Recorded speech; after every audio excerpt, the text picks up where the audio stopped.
Okay, so it's been known for a good long time that addictive drugs disrupt signaling through these neurons. By amplifying dopamine firing there. There's a lot of new research that's been showing that pain relief activates these neurons in the same sort of way to drive the same sorts of patterns of behavior. And interestingly, this activation is incredibly strong, just like drugs of abuse are. Okay. So I'm just going to show you this because it's easier than explaining in words. So this is how these neurons essentially learn. They are constantly updating and learning based on what's called an error learning process. And I'm just going to walk you through it because I think the easiest way to get it is to just go through an example. So I'm going to use the example of coming to a seminar, right? Let's just assume you were told you had to come here because, you had to or something. You needed some CE units. So you're not really expecting much of anything. So you come in, your dopamine neurons aren't firing very much, right? But let's say you come in here and we don't have them, but let's just say we had a big tray of cookies inside the door and you really weren't expecting the cookies, right? So the second you see those cookies, your dopamine neurons are going to start firing much, much faster. So that's what this represents. This is a dopamine neuron firing rate. So what happens next is, let's say you're thinking about coming to another one of these seminars, is before you come in the door the next time, regardless of whether or not you enjoyed the talk, let's just pretend you were neutral on it, your brain is now expecting cookies when you walk through that door. And so when you get to the door, your dopamine neurons are going to start firing a cookie's worth of dopamine firing to make you run through that door a little bit faster, right? But once you get in there, let's say you get to the tray of the cookies and you eat the cookies, there's no dopamine firing anymore. And this is what confuses people a lot, right? So if you get exactly what you think you were going to get, you don't learn anything new, right? You already knew there's cookies at IBP seminars, and that's all there was to learn. There's nothing new to learn here, right? You got exactly what you expected. Your brain doesn't respond anymore. But let's just say if you came in, you're expecting a cookie, and this time it's like a whole banquet, and that's like way better, right? What you're going to get is another spike in dopamine because it was better than what you thought it was. And that's going to get feedback. So the next time you come, the dopamine firing is going to be even bigger, right? And you're going to be more and more likely to sign up and come in. And I should probably tell the advertising department or whatever, but that basic concept. So let's say, though, you got cookies last time and you come in and there's no cookies there, your brain also learns that, right? And so this will change your expectations. You're not going to be as excited about it next time, but you're also going to start trying to learn the difference. It's not that you forget that IBP seminars have cookies. You're just going to say, the ones at the Berkeley Marina have cookies, but not the ones over here at this other hotel. And so you'll start to differentiate. You might favor the seminars that are in the cookie delivering places more. And again, it's not going to be conscious. It's not going to be part of your conscious decision as you're deciding whether to come to the seminar or not, but it will have some contribution to your decision-making process. Okay, so drugs of abuse, so any and all addictive drugs, one of the tricky parts about them is they pharmacologically induce dopamine release. So let's just pretend instead, let's just say instead of cookies, we have the Medical Cannabis Society has come and they have left a basket full of joints at the front of the office. So you come in, you're not expecting anything, and oh, look, there's a whole bunch of weed. Let's just smoke some, make the talk more interesting. And what you get is a big spike in dopamine firing right there, right? So next time you're like, oh, good, those IBP seminars, they give out free weed. I'm going to come, and you get your dopamine firing before you walk in the door, just like you expected. You come in, you smoke the weed again, and even if it's the exact same weed it was last time, right? Exact same experience, right? There should be no effect if that was a cookie. It pharmacologically releases dopamine. You get a big spike in dopamine, and what does that tell your brain? This was even better than I thought it was. There's something I need to learn about why this weed is so much better than it was the last time. And so you start to learn other cues. So before you wouldn't learn anything new, so you weren't going to pick up other cues. Now you're going to start relating other things. So maybe you had thought it was IBP seminars that were so great, but maybe it's pattern carpets. I really love pattern carpets because that predicts this great effect of my weed, right? And so what happens is every time you learn more context where it might be a good idea to smoke weed, and every time you use your expectations about how good it's going to be go up and up and up. And so your dopamine neurons fire at a much, much, much higher rate as this learning goes on, and that provides more and more opportunities. So what might have been a 2 cents worth of a feeling, and maybe you get 2 cents worth of benefit from smoking weed, but if you keep doing that, eventually you're going to think it's like you just won the lottery, right? At least from your reward circuit perspective.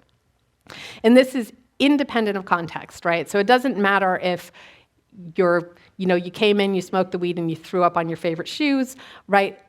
It doesn't matter what you felt or how you were. This is pharmacological activation. It's going to train this circuit regardless of what your experience was. And you're going to gravitate back to those situations. So the new research basically has shown that pain relief strongly activates these reward circuits in similar ways, right? So if you take a rodent, for example, and you give them an incisional injury, essentially you cut them open and you sew them back up as if they had surgery. If you give them a nerve block, right, so you anesthetize the nerve that would have fed that in a given little rat room, this is the room where we give you the nerve block, what you see is it activates VTA, dopamine neurons, right when you give them the nerve block. That increases dopamine release in the nucleus accumbens, and that rat, if you stick them back in that area, is going to run right back to the place where he got that nerve block again. So he learns to prefer that place and will gravitate to it and go back to it as much as he can. And you can block that by dopamine antagonists. So it's all reward learning in this circuit, driven and made possible essentially by having the injury, right? The injury didn't necessarily cause the learning, but the injury now means that you're in a state where anything that makes you feel better is going to trigger behavior change. So we find both drug use and injury lead to this elevated dopamine neuron firing and primes a patient to learn opportunities to gain relief and to highly value and seek opportunities. So it's going to be these opportunities are going to get valued over other things, right? It's going to be more important to get relief from your pain than it is to go have fun with your friends, than it is to go to work, than it is to do all sorts of other things, because they have such a big impact on dopamine neuron firing. So if either the drug use or the nociceptive input becomes chronic, this patient's going to develop and overvalue relief and drug-seeking habits. So the place where this gets really pernicious and ugly, at least in my opinion, is what this does is it attracts the person with chronic pain to contexts and states where they have an opportunity to relieve pain, right? So whenever you get, say, a strong analgesic or you do something that makes your pain go away, you're going to try to go back to the context where you got that relief. And let's just assume, what is the most frequent cause for taking an analgesic? Right? Having pain that you can't cope with, right? Like, I'm not doing very well, I'm feeling really horrible, I'm going to take the pain meds make you feel better. Your reward circuit teaches you to go back to whatever it was that made you take that pill, which was feeling really miserable, unable to cope, and in pain. So your reward learning circuit's obviously not the only part of your brain, but your reward learning circuit's going to drive you back to situations that you can't cope with. They're going to make you feel distressed. It's going to make you feel pain more strongly so that you have the opportunity to do that thing to feel better, right? And it's kind of a sick and twisted cycle. What's supposed to happen, right, is you have that separate circuit, right? You have that punishment circuit. And that punishment circuit's supposed to tell you, no, don't go back there. You're going to be punished. That's miserable. You've got to avoid that, and you're not supposed to do that anymore. And you need to do something different because this is ridiculous. But there are certain situations where, which I'm going to explain in a minute, where reward seeking becomes punishment resistant, where essentially these reward circuits get so fast and good at driving relief seeking that your punishment circuits can't act fast enough to catch and change that behavior at all. And under those circumstances, you get people driven back to, attracted to places where they feel worse and feel in more pain with no ability to change their behavior because their punishment circuits that's supposed to fix that are not engaging. And so getting people out of these stuck places is, I think, really the main challenge of treating these.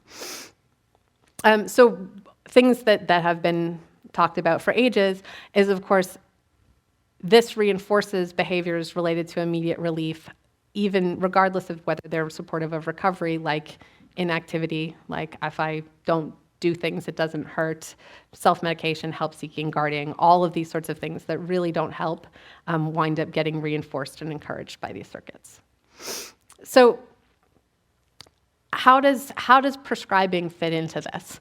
And how, what I want to do is walk you through two different contexts, which both could come out of the exact same doctor's instructions, but have completely different impact on what gets learned and how these circuits shape. So let's consider a patient after an injury, or after surgery. Say their doctor tells them, it's really important that you rest so that you can heal, and I'm giving you these pain meds for your pain.